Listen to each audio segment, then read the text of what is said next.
MBC야? 기상캐스터 최종 면접? 네, 그리고 제가 되었습니다.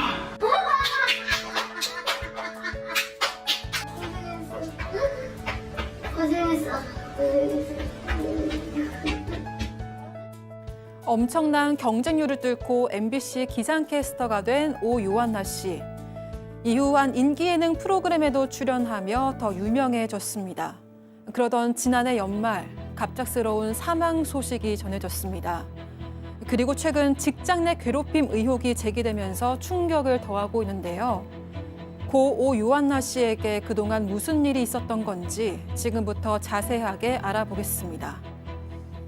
예, 연휴 동안에 이 소식 많이들 접하셨을 거예요. 저희가 이 유족들과 연결이 돼서 오늘 이 내용 준비해 봤는데 지난해 연말 이 MBC 기상캐스터 오요한나 씨의 부고가 전해졌는데 당시에는 뭐 어떤 사인도 밝혀지지 않고 그래서 많은 분들이 궁금해하셨지 않습니까? 맞습니다. 2021년 5월 달에 정말 수천 대 1을 경쟁을 뚫고 MBC 기상캐스터로 채용이 돼서 당시 뭐 주말 뉴스라든지 12시 뉴스라든지 뉴스투데이 일기예보를 전해왔는데요. 또 2022년도 11월 달에는 아주 유명한 TVN의 예능 프로그램에 출연하기도 했습니다. 유재석 씨가 진행하는 예. 프로그램이죠. 근데 지난해 말 12월 달에 28살, 향년 28세로 갑작스럽게 사망했다는 소식이 전해졌는데 문제는 석 달 전인 9월 달에 이미 사망을 했는데 소식 자체가 뒤늦게 알려졌다라는 겁니다. 그 부분이 충격이고요. 사인이 미상으로 전해졌는데 조용히 뭐 장례를 차렸다고 하는데 사망하기 불과 며칠 전에 SNS가 있었는데요. 고인 SNS에 얼굴 부상으로 인한 방송이 불가하다라는 내용도 알렸고요. 3일 뒤에 게시물 끝으로 업로드가 안 됐다고 합니다. 그러다 보니까 이 고인의 사망을 둘러싸고 여러 가지 추측이나 의혹들이 제기되기도 했습니다.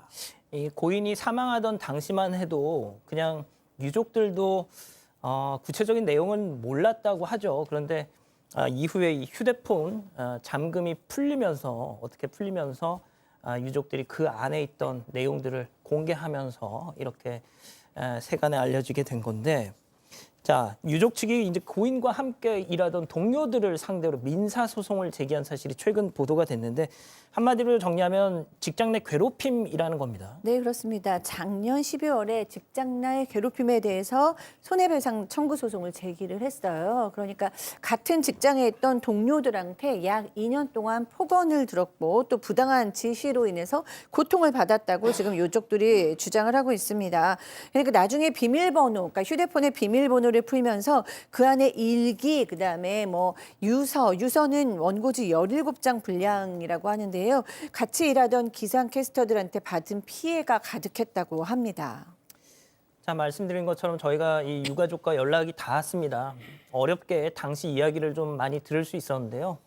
이 고인이 사망한 건 지난해 9월 15일이지만 위험한 죽음의 고비는 들어봤더니 몇 차례 더 있었다고 하더라고요. 네, 맞습니다. 유족에 따르면 사망하기 며칠 전 두 차례나 위험한 고비를 넘긴 적이 있었다고 합니다. 또 당시 가족에게 회사 생활의 고통에 대해서 이야기를 했다고 하는데요. 그 이전에는 친구들에게도 직장 생활이 너무 힘들어서 죽고 싶다 이런 이야기를 털어놓은 적이 있다고 합니다.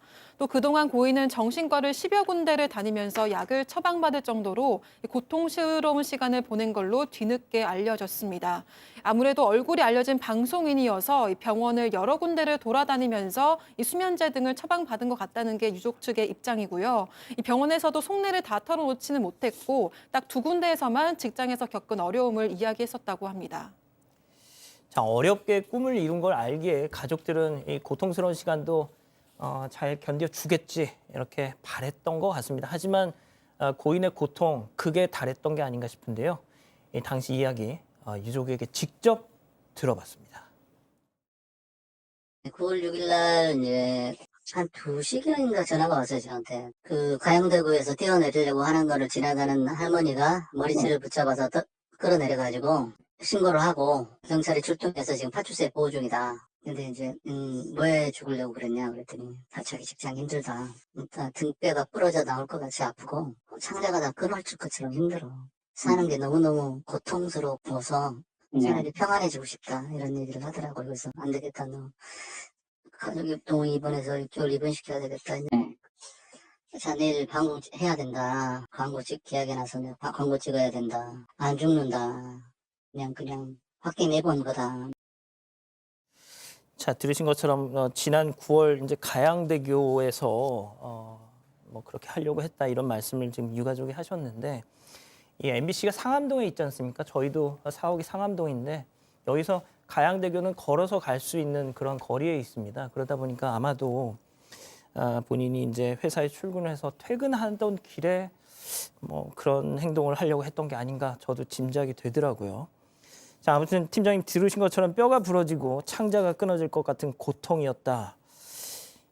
참 되게 힘들었던 모양이네요. 그렇습니다. 상당히 힘든 세월을 보냈었는데요. 이 오모 씨 같은 경우에는 2021년 5월 기상캐스터가 된 뒤에 이듬해 3월부터 아마 괴롭힘 대상이 됐다고 들었는데요.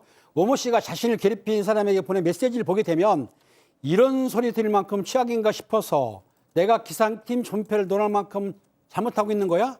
이런 내용이 담겼다고 하고요.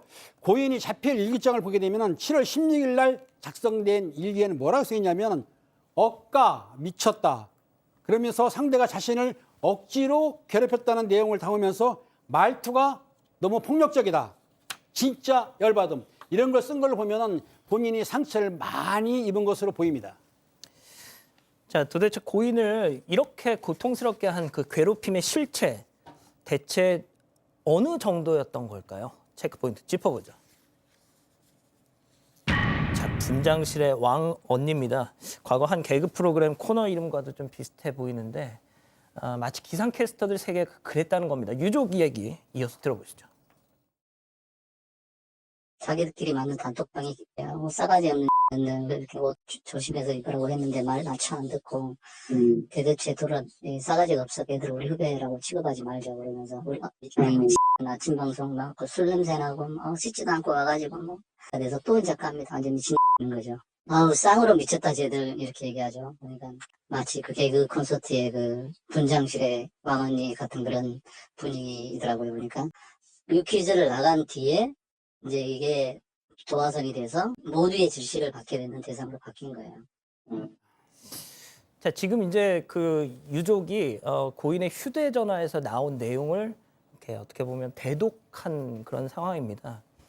심지어 저 사람들 중에는 믿고 의지하던 선배도 있었다. 맞습니다. 일단 처음에는 기상캐스터 한 6명 정도가 같이 단톡방을 이용했고 여기서 이제 있었던 일이라고 보도가 되긴 했는데 유족들의 말씀에 따르면 뭐 그런 건 아니다라고 합니다. 다른 스태프들도 있는 그런 방에서 저런 대화들이 오갔다고 하고 나중에 이제 요한나 씨하고 친구는 빠졌다고 하는데 그 사이에서 없는 사이에서 험담을 했던 것으로 드러납니다. 여러 가지 험담 내용이 있는데 특히 그 예능 프로그램에 출연했던 부분들이 가장 좀 아주 유명한 프로그램에 보니까 그 유재석 씨 유재석 뉴퀴즈. 나오는 뭐 뉴퀴즈라는 그 프로그램인데 그 프로에 출연해서 나왔던 부분 본인이 뭔데 나갔냐 MBC에서 뭘 알겠냐고 나갔냐 이런 대화들이 많았다고 합니다. 뭐 이거 뭐 짐작하는 건 좀 뭐 조심스럽긴 하지만 일종의 뭐 시기심 같은 부러움, 예. 뭐 질투심이 좀 있었다고 볼 수 있고요.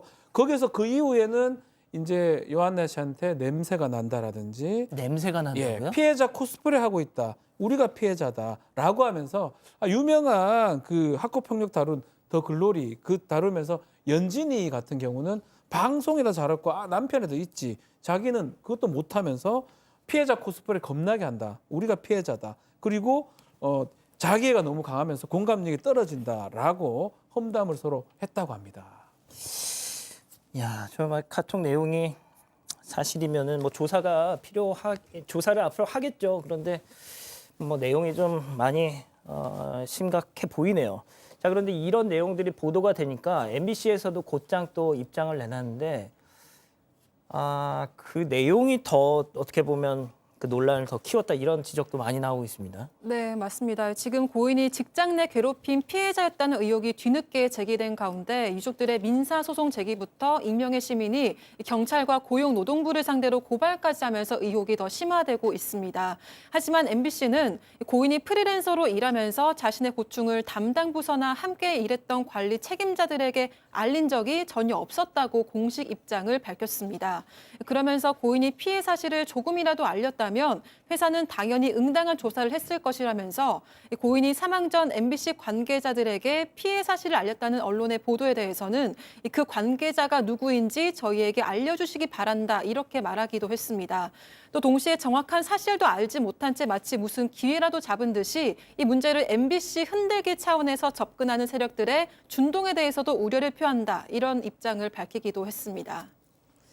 자, 지금 백다희 아나운서가 소개한 그 MBC 입장 표명에 대해서는 제가 잠시 후에 박진 변호사님하고 잠깐 좀 말씀을 나눠볼게요. 자, 그런데 아무튼 유족은 원하는 건 딱 두 가지라고 하세요. 진실 규명과 충분한 사과라고 말이죠. 네, 그렇습니다. 일단 사내 부고도 지금 안 올라갔다라고 얘기를 하고 있거든요. 근데 이제 뭐 사내 부고도 안 올라간 건 유족은 정말 받아들일 수가 없는 게 유족들은 한 번도 이 죽음에 대해서 쉬쉬한 적도 없고 그다음에 이제 뭐 조용히 장례식을 치르한 적도 없었다라고 밝혔고요. 오히려 MBC 측에서 유족한테 물어본 적이 없는데 사내 단톡방 등을 통해서 유족도 사망 사실이 알려지길 원하지 않는다라고 얘기를 했다라는 거예요. 그런 적이 없었는데도 불구하고요.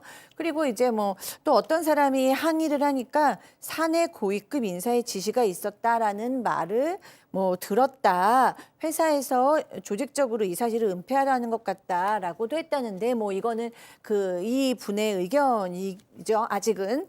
네, 그러면서 유족 측은 MBC가 직장 내 괴롭힘에 대해서 몰랐다고 하는 것은 거짓말이다. 라고 주장하고 있고요. 앞으로 민사소송을 통해서 관련자들을 증인으로 불러서 끝까지 진실을 밝혀내고 사과를 받고 싶다라고 밝히셨습니다.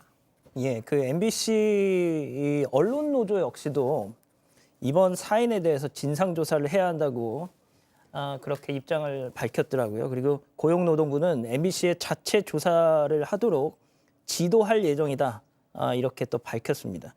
유족은 또 서울중앙지법에 손배소를 청구를 한 상황이고, 자, 그런데 앞서 이제 MBC가 내놓은 그 입장문 내용 중에 조금 이게 이렇게 했어야 하나라는 좀 갸우뚱한 부분이 있어서 제가 좀 말씀을 드리고 싶은데,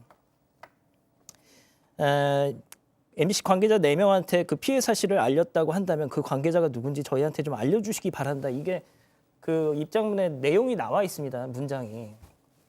박 변호사님. 네. 그건 본인들이 조사를 해서 그렇죠. 해야 될 부분 아닌가요? 뭐 마치 그래? 그럼 니들이 우리한테 알려줘. 이건 아니죠. 약간은 이런 거는 뭐 똑같은 내용은 아니죠. 2차 가해에 해당할 수 있습니다.